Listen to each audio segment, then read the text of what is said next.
ஊழியனுடைய குடும்பத்திலே வளர்க்கப்பட்ட பிள்ளையினுடைய நிலைமையை பாருங்க. 2வது அதிகாரம் வாசிங்க பார்ப்போம். 12ஆம் வசனம். ஏலியின் குமாரர் பேலியாளின் மக்களா இருந்தார்கள். அவர்கள் கர்த்தரை அறியவில்லை. யார் அறியவில்லையா? கர்த்தரை அறியவில்லையா?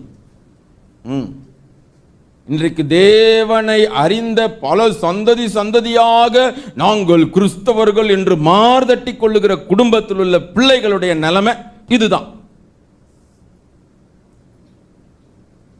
14 வயசான உடனே என்ன பண்ணிடுவோம்? கூட்டிட்டு வந்து, பாஸ்டர் இவனுக்கு 14 வயசு ஆயிடுச்சு, அதுக்குள்ள முக்கிய எடுத்துருங்கன்னு ஞானஸ்நானம் கொடுத்து எடுத்துருவோம். We only have baptized believers, not born again believers. மறுபடியும் பிறந்த அனுபவம் உள்ள கிறிஸ்தவர்கள் இன்றைக்கு குறைவு. ரட்சிப்புனா என்னன்னே தெரியாத பிள்ளைகள் தான் இன்றைக்கு அதிகம்.